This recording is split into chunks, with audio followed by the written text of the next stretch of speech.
ملا جلال. واحتمال التجاوز مشترك. غرض المصنف من هذه العبارة دفع اعتراض حاصل الاعتراض بأن ما قال أهل السنة بأن الهداية بمعنى إرادة الطريق،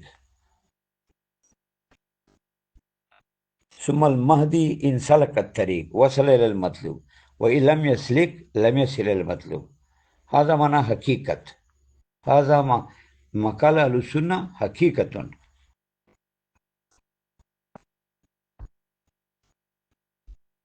والدليل على ذلك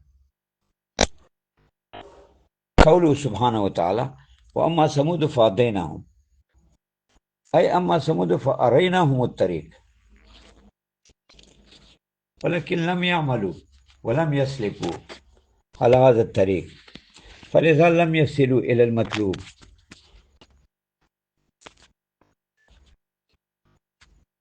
على ذلك التقدير يعني إن أهل السنة يقولون أن الهداية بمعنى إرادة الطريق،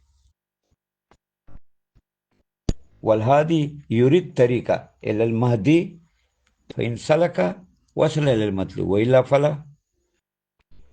هذا صحيح، وهذه المعنى حقيقة، وهذا مراد في هذه الآية المباركة: وأما ثمود فهديناهم، أي أما ثمود فأريناهم الطريق وأريناهم الحق، ولكن ما وصلوا إلى المقصود. مع الإرادة لما وصلوا إلى المقصود، فلذا قال سبحانه وتعالى: فاستحبوا الأمام على الهدى. استحبوا عدم الوصول ولم يصلوا. هذا ما قال أهل السنة، وهذا هو دليلهم. فإن ورد عليه الاعتراض بأن الآية الكريمة إنك لا تهدي من أحببت لا يصح هذه المعنى من الهداية وإرادة الطريق كما تقولون أيها أهل السنة، فإن في هذه الآية أيضا الهداية، ولا يصح حمل هذه الهداية على معنى إرادة الطريق، لأنه يكون المعنى إنك لا تهدي من أحببت، أي إنك لا تريد طريق، ولا يمكن منك الإرادة لمن أحببت، وهذا غير صحيح، لأن شأن النبي هو الإرادة. بل المعنى الصحيح هنا إنك لا تهدي من أحببت، يعني إنك لا توصل من أحببت إلى المقصود وإلى الحق، فإن الإيصال إلى الحق هو شأن الله سبحانه وتعالى، أما شأن النبي هو الإرادة. فهنا إنك لا تهدي من أحببت لا يصح حمله على إرادة الطريق كما قالت أهل السنة، فهذا هو الاعتراض عليهم. فقالت أهل السنة: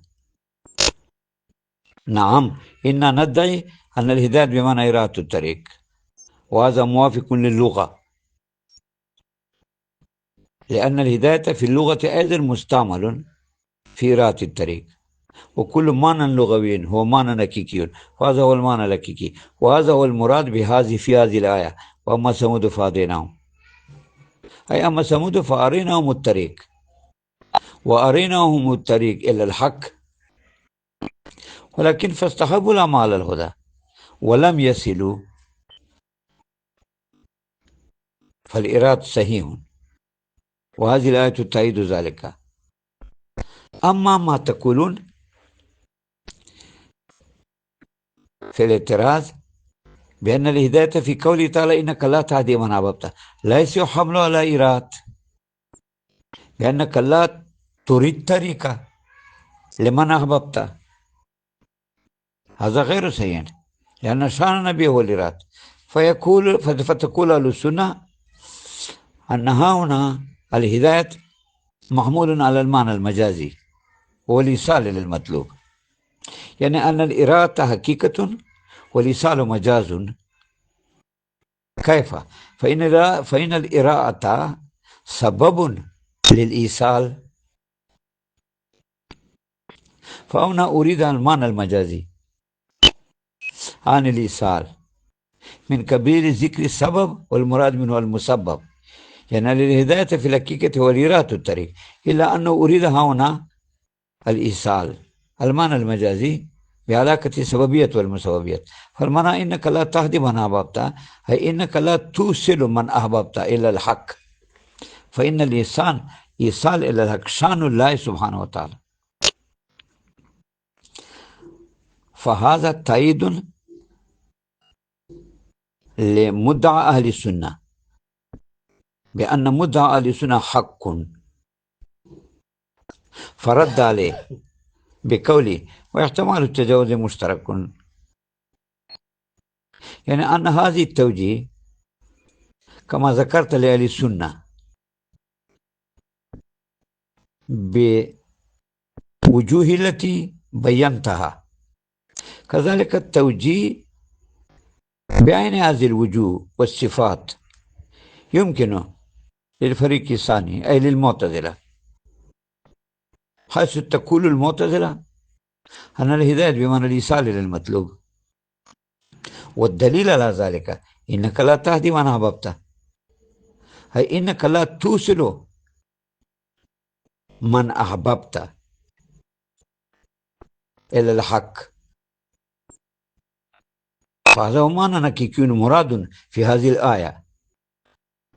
المعتزلة هكذا يقولون لأن الهداية بمعنى الإيصال، وهو مراد في هذه الآية إنك لا تهدي من أحببت، أي إنك لا توصل من أحببت إلى الحق والمطلوب، فإن الإنسان شانه تعالى. فهذا تأييد للمعتزلة بأن الهداية بمعنى الإيصال هو حقيقة. فإن ورد الاعتراض على المعتزلة بأن الهداية في قوله تعالى وأما ثمود فهديناهم غير مستعمل في الإيصال، ما إنكم تدعون أن الهداية بمعنى الإيصال هو الحق وهذا هو الحقيقة، وأيدتم دعواكم بهذه الآية إنك لا تهدي من أحببت، أي إنك لا توصل من أحببت إلى الحق. فالهداية في هذه الآيات أما ثمود فهدينا أيضا هداية، فأيضا يكون بمعنى الإيصال، لأن الحقيقة حقيقة واحدة كل متواتر في تمام الأفراد على السواء. فالهداية في قوله سبحانه أما ثمود فهديناهم أيضا يكون بمعنى الإيصال، فيكون المعنى أما ثمود فهديناهم أي أما ثمود فأوصلناهم إلى الحق.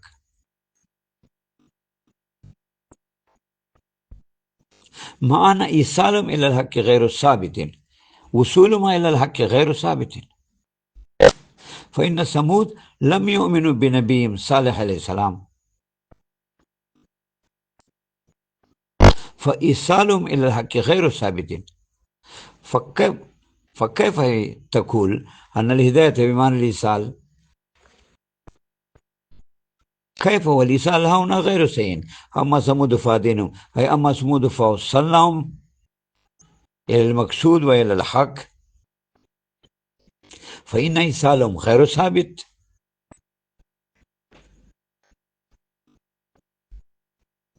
وإن يمكن الارتداد، يعني لا يتم الاستدلال بهذه الآية مع الذم هذه فاستحبوا الأمام على الهدى، لأن الارتداد ممكن، ولكن الهداية بمعنى الإيصال صحيح إن ليس بصحيح أصلها هنا، بأن كل أما ثمود فوصلناهم، فإن إيصالهم إلى الحق غير ثابت لأنهم لم يؤمنوا بالنبي صالح عليه السلام.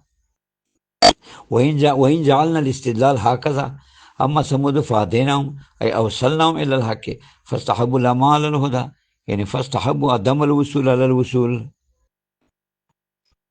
فهذا الاستدلال غير تام، لأنهم يمكن إيصالهم إلى المطلوب واستحباب العمي على الهدى أيضا ممكن بأن يرتدوا نعوذ بالله. ولكن الدليل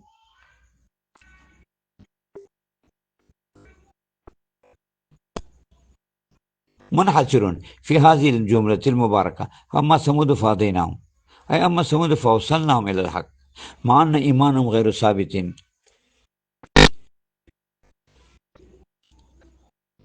فالمعتزلة يقولون أن الهداية بمعنى الإيصال، وهذا المعنى صحيح في هذه الآية الكريمة: إنك لا تهدي من أحببت، أي إنك لا توصل من أحببت إلى المطلوب. ولكن ورد عليهم الاعتراض بالآية الأخرى، أي بقوله وما ثمود فهديناهم، فإنه ليس هذا المعنى صحيح هنا بأن نقول أما ثمود فوصلناهم إلى الحق، مع أن وصولهم مع إيصالهم ووصولهم غير ثابت، لأنهم لم يؤمنوا بنبيهم صالح عليه السلام. فتقول المعتزلة في الجواب بأن الهداية حقيقة في الإيصال، كما في هذه الآية الكريمة: إنك لا تهدي من أحببت، إنك لا توصل من أحببت إلى المطلوب وإلى الحق. وأما قوله سبحانه وما ثمود فهديناهم، فليس المراد هنا هذا المعنى الحقيقي، بل المراد هنا المعنى المجازي والإراءة. والمعنى أما ثمود فهديناهم أي أريناهم الطريق وأريناهم الحق، فإن لم يثبت إيمانهم لا بأس، لأن ما ندعي إيصالهم إلى الحق ولا ندعي إيمانهم، بل ندعي إراءة الطريق. أما ثمود فهديناهم أي أريناهم الطريق بس. ولكن ثمود لم يؤمنوا بنبيهم صالح عليه السلام، فالمعنى الإيصال، وهنا الإراد مجازا من قبيل ذكر المسبب وإرادة السبب، فإن السبب قد يذكر ويراد المسبب، وقد يذكر المسبب ويراد السبب. فهنا المذكور السبب والمراد منه المسبب، يعني السبب هو الإراد والوصول إلى المطلوب والإيصال مسبب، فذكر السبب وأردنا المسبب. أي أما ثمود فهديناهم، لا، يعني إننا نقول أن الهداية حقيقة في الإيصال، كما في قوله إنك لا تهدي من أحببت، أي إنك لا توصل. ولكن أردنا من قوله أما ثمود فهديناهم معنى الإراد مجازا من قبيل ذكر المسبب وإرادة السبب، فإن الإيصال مسبب والإرادة سبب، فهنا المراد السبب عن الإراد مجازا. أي أما ثمود فهديناهم أي أريناهم الطريق وأريناهم الحق، ولكن لم يؤمنوا، كما هو الثابت المتحقق أن إيمان ثمود غير ثابت. فكما تقول أهل السنة أن الهداية حقيقة في الإراد ومستعمل في الوصول مجازا والإيصال مجازا، يعني إنك لا تهدي من أحببت. كذلك يقول المعتزلة أن الهداية حقيقة في الإيصال، كما في قوله تعالى إنك لا تهدي من أحببت، أي إنك لا توصل. فالهداية حقيقة في الإيصال. نعم، أما في قوله أما ثمود فهديناهم فالمراد هنا هو الإراد مجازا. فكما يبين أهل السنة لمدعاهم هذا التوجيه ويثبتون المدعى وأن الهداية حقيقة في الإراد، كذلك سيدي الصوت يتقطع عندكم. الصوت تقطع. الآن واضح. فقال المصنف واحتمال التجاوز مشترك، يعني أن هذا التوجيه لأهل السنة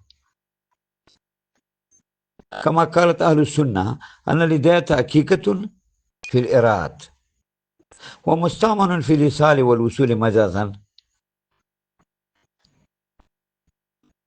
في قولي إنك لا تهدي من أحببت.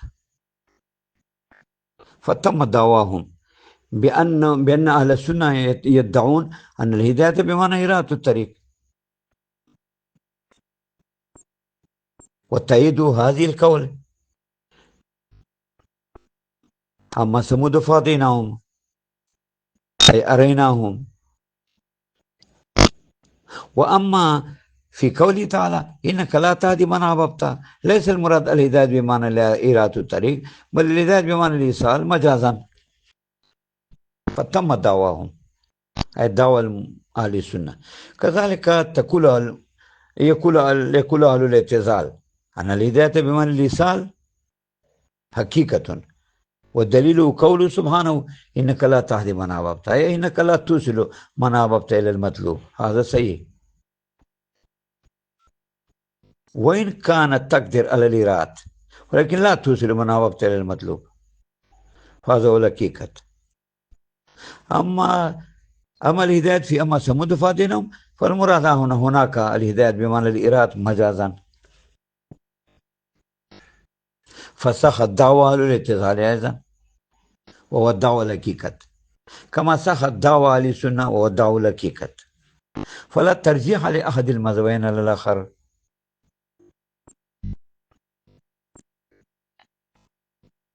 ولصحة الدعوة احتمال المجاز،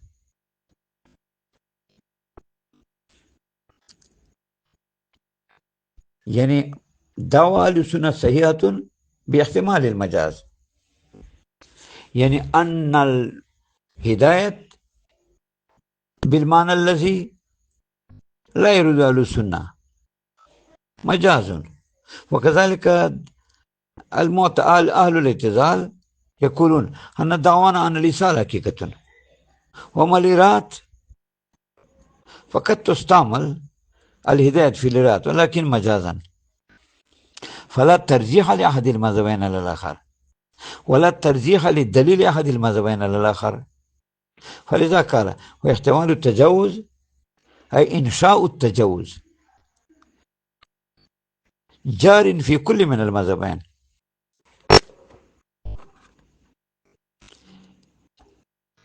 في مذهب الاعتزال وفي مذهب أهل السنة.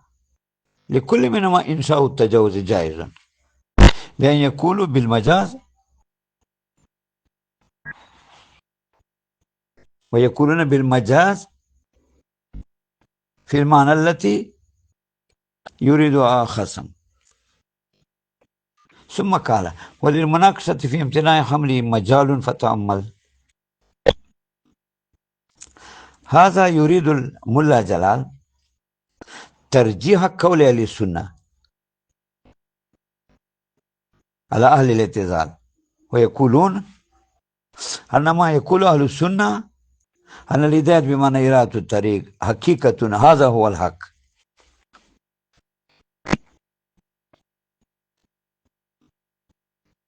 والدليل قوله سبحانه أما ثمود فهديناهم، أي أما ثمود فأريناهم الطريق وأريناهم الحق. فالهداية هنا مستعمل في الرؤية حقيقة. وإن قلتم في الاعتراض بأن الهداية في قولي إنك لا تهدي من أحببت لا تصح بمعنى الإرادة، لأن شأن النبي هو الإرادة، فكيف تدعون أن دعواكم هو الحق أن الهداية بمعنى إرادة الطريق، فإن إرادة الطريق لا تصح في الآية الأخرى، أي في قوله إنك لا تهدي من أحببت، أي إنك لا تريد الطريق لمن أحببت. كيف هو شأن النبي هو الإرادة؟ فيقولون أن الهداية بمعنى إرادة الطريق كما هو مراد في قوله أما ثمود فهديناهم على الطريق الحقيقة، كذلك مراد في قوله إنك لا تهدي من أحببت على طور الحقيقة، أي إنك لا تريد طريق لمن أحببت على سبيل المقدورية، يعني إنك لا تقدر على إرادة الطريق لمن أحببت. وإن صدر إرادة الطريق عنك ظاهرا، فصدور إرادة الطريق وإن كان عنك يا رسول الله مبارك ولكن ليس في قدرتك، وإن كنت مظهر لإرادة الطريق، وإن كنت مظهرا لإرادة الطريق ولكنك غير قادر على إرادة الطريق. فالمعنى إنك لا تهدي من أحببت، أي إنك لا تقدر على إرادة الطريق لمن أحببت. ونفي القدرة أي قدرة إرادة الطريق أيضا حقيقة. فإن لإرادة الطريق صورتان، أحدها ظهور الإرادة والآخر مقدورية الإرادة، كل منهما حقيقة. فظهور الإرادة وإن كان عنك وأنت مظهر لإرادة الطريق، ولكن إرادة الطريق غير مقدور لك، بل هو في قدرة الله تعالى. فتم الدعوة على السنة، لأن أهل السنة يقولون أنا لديت بمعنى إرادة الطريق، وتأييدوا والدليل قوله سبحانه أما ثمود فهديناهم أي أريناهم الحق، أريناهم الطريق، ولكن لم يصلوا ولم يؤمنوا بنبيهم صالح عليه الصلاة والسلام، فإن الإرادة غير مستلزم للإيمان. هذا هو الحقيقة. وكذلك إيصال مراد، وكذلك إرادة الطريق مراد في الآية الثانية أيضا، إنك لا تهدي من أحببت. لا ما تقول أهل الاعتزال بأن هنا الإرادة غير ممكن، لأن نفي الإرادة غير ممكن، لأن شأن النبي هو الإرادة. نقول نفي الإرادة ممكن، والإرادة مراد هنا على سبيل الحقيقة. أي إنك لا تهدي من أحببت، أي إنك لا تتمكن على إرادة الطريق لمن أحببت، هي ليس في قدرتك. فمعنى الهداية إرادة، وللإرادة صورتان، أحدها ظهورها والآخر مقدوريتها. فظهور الإرادة وإن كان صحيحا عنك وإنك مظهر لذلك صح الإرادة، ولكن الإرادة غير مقدور لك، وإنك لا تتمكن بإرادة الطريق، إذ المقدورية يقتضي أسباب وكلها بقدرته تعالى وتخليقه تعالى، إذ هو خالق كل شيء، لا يخرج عن قدرتي وخلقي ذرة من ذرات العالم. فقال ملا جلال لتأييد رأي أهل السنة أن ما قالت أهل السنة صحيح، هداية بمعنى إرادة الطريق صحيح. أحد إنه معنى لغوي، وكل معنى لغوي هو معنى حقيقي، فهو معنى حقيقي. والآخر الآية الكريمة أما ثمود فهديناهم، فالهداية بمعنى إرادة الطريق لا بمعنى الإيصال، لأن ثمود لم يؤمنوا بنبيهم صالح عليه السلام، كيف وصلوا؟ وكذلك الإرادة مراد في هذه الآية أيضا، أي إنك لا تهدي من أحببت، فلا اعتراض. وإن قلت إن شأن النبي هو الإرادة، كيف تقول إنك لا تهدي من؟ كيف يقول سبحانه إنك لا تهدي من أحببت؟ نقول إنك لا تهدي من أحببت صحيح بمعنى النفي الإرادة، فإن ظهور الإرادة وإن كان عن النبي صلى الله عليه وسلم، لكن مقدورية الإرادة ليس في وسعه سبحانه، في وسع النبي صلى الله عليه وسلم، والمقدور الله سبحانه وتعالى، إذ هو يقتضي الأسباب والشرائط وكلها بالتخليق وإيجاده. فقال ملا جلال ترجيحا لقول للسنة بقولي وللمناقشة في امتناع حملي على هذا المعنى، يعني أن المناقش يمكن له المناقشة والاعتراض في امتناع حمل الهداية، بأن لا نسلم أن حمل الهداية ممتنع على إرادة الطريق.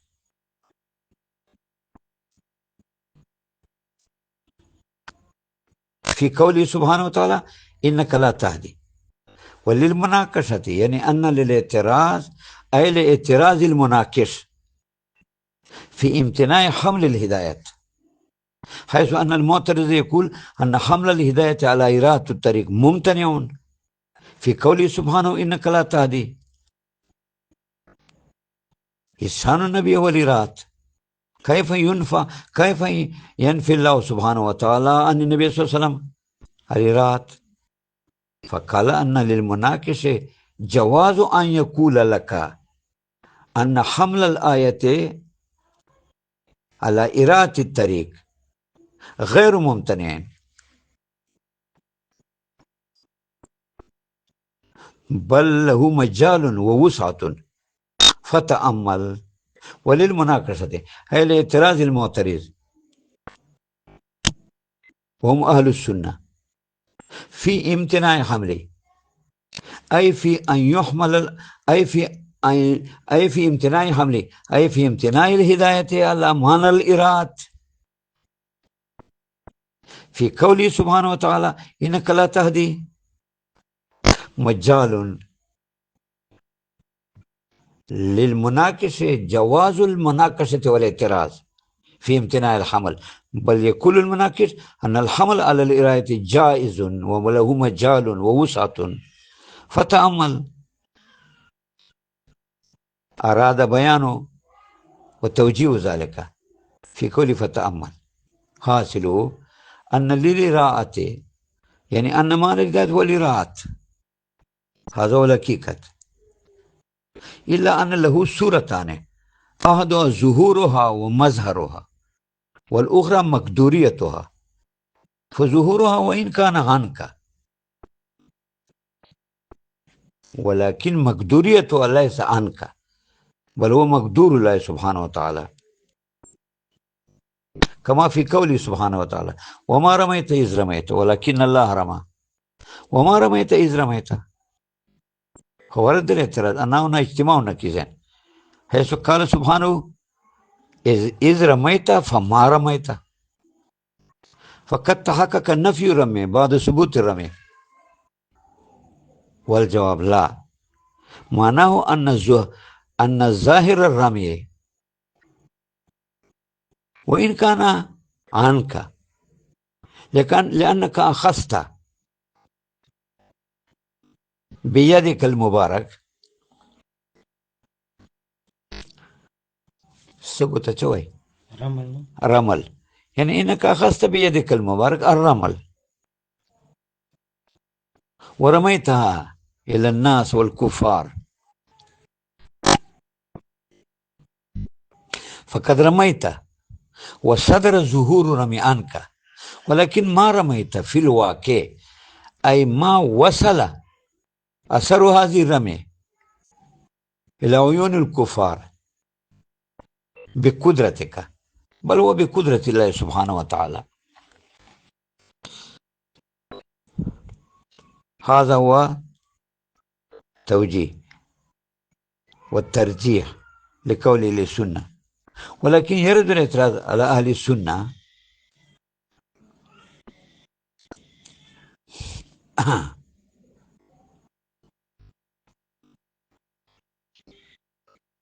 بأنه لا يمكن المناقشة للمناقش ولا يجوز للمناقش أن يصحح حمل الهداية على إرادة الطريق في هذه الآية الكريمة إنك لا تهدي. وما في قوله سبحانه وتعالى وما رميت إذ رميت فصحيح إن حقيقة الرمي ليس عنك وصدور الرمي ظاهرا عنك، هذا صحيح. ولكن التوجيه في قوله سبحانه إنك لا تهدي من أحببت بأن للإرادة صورتان، أحدها ظهور الإرادة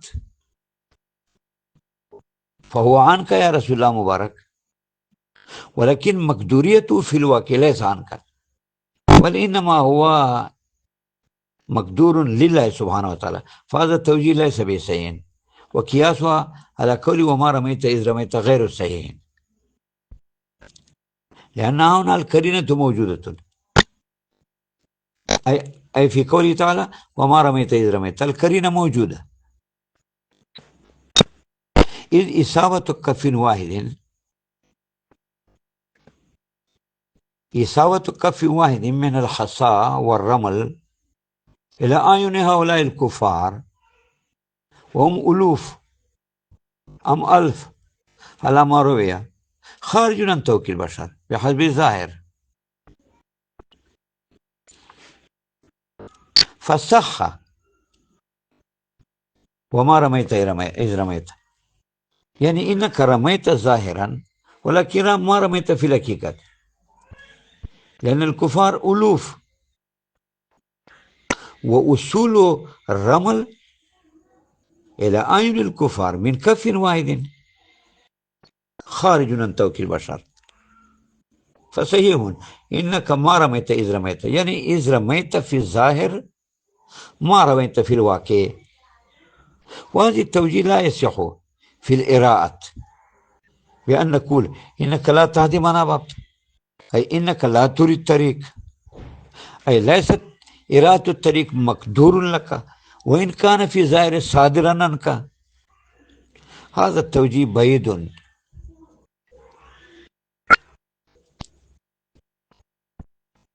إذ لا مانع من المقدورية بأن نقول أن الهداية مقدور، أن الإرادة بأن الهداية بمعنى الإرادة مقدور للنبي صلى الله عليه وسلم، ليس فيه بعد. إلا أننا نقول في الجواب الذي أشار إليه بقوله فتأمل بأن هذا التوجيه سيئون، لأن المقدورية فرع القدرة، والقدرة إنما بتخليقه تعالى، والقدرة يقتضي الأسباب والشرائط وكلها بتخليقه تعالى. فصح أن الظاهر الإراد وإن كان صدر عنك، يعني أن ظاهر الإراد وإن صح عنك وأنت مظهره، ولكن ليس بمقدور لك في الواقع، إذ يقتضي أسبابا وشرائط والإيجادات وكلها بخلقه وقدرته. وقال المصنف في حاشية الكشاف ما حاصله إنها تتعدى بنفسها وبإله وباللام، ومعناها على الأول الإيصال وعلى الثاني والثالث إرادة الطريق. فافهم. إلى الآن بين الاختلاف بين المذهبين، وإذا بينا الدلائل، وإذا بينا في الآخر الترجيح لمسلك أهل السنة. والآن يبين مولا جلال ما بين صاحب المتن أي صاحب التهذيب بالنفس في حاشية الكشاف. وقد ذكر المصنف في حاشية الكشاف محاكمة بين الفريقين. ومعنى المحاكمة أن يكون كلا القولان صحيحان، أي كل منهما حقيقة ولكن على تقادير مختلفة. هذا هو معنى المحاكمة. يعني معنى المحاكمة تصحيح كل من القولين ولكن على تقادير مختلفة. هذا هو معنى المحاكمة. وأيضا معنى المحاكمة إبطال كل من الفريقين ولكن على تقادير أخرى. وأيضا معنى المحاكمة إحقاق أحد المذهبين وإبطال الآخر على تقدير أخرى، ولكن أصل المحاكمة هو إصلاح كل من القولين على تقادير مختلفة. فالمصنف بين في حاشية الكشاف وقال إن الهداية تتعدى بنفسها إلى المفعول الأول بذات، ولكن المفعول الثاني قد تتعدى الهداية بنفسها أي بلا واسطة إله واللام، وقد يتعدى إلى المفعول الثاني بواسطة إله واللام. أما مثال الأول كما في قوله سبحانه وتعالى اهدنا الصراط المستقيم، فأنا مفعول أول والصراط المستقيم مفعول ثاني، وقد تعدى يعني تتعدى الهداية بذات، وقد تتعدى إلى المفلسان بواسطة إلا واللام كما في قوله سبحانه وتعالى يهدي من يشاء إلى صراط مستقيم، فقد تعدى الهداية إلى المفلسان بواسطة إلا. فمعنى الهداية إذا تتعدى بنفسها إلى المفلسان بواسطة لا بواسطة إلا واللام هو الإيصال إلى المطلوب. فالمعنى اهدنا الصراط المستقيم، يا ربي أوصلنا إلى صراط المستقيم. ولصراط المستقيم الدرجات، وقد يراد منه الثبات. وإذا تتعدى بإلى واللام فالمعنى الإرادة الطريق، كالمعنى يهدي من يشاء إلى صراط المستقيم. فالمعنى المراد هنا الإرادة. فقال ومعنى الأول إذا تتعدى بنفسها الإيصال، وعلى الثاني والثالث إرادة الطريق. فافهم إشارة إلى أن هذه محاكمة، كل من القولين صحيحان، أي كل منهما حقيقة ولكن على تقادير مختلفة، ويمكن أن يكون أحدهما حقيقة، أن يكون كل منهما باطلا على توجيه أخرى، وهو أن يعكس الأمر. يعني إذا يكون الهداية متعدى بنفسها فيراد من الإراد، وإذا تتعدى بإلى أو اللام فيراد من الإيصال، فكل منهما باطل. وإذا أردنا إيصال إذا تتعدى بنفسها،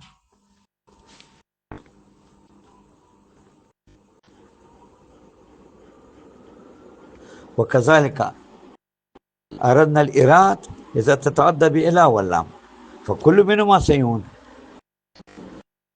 هذا ما قلنا، والتفصيل إن شاء الله سيأتي في مرزاهد الهروي. كيف سمعتم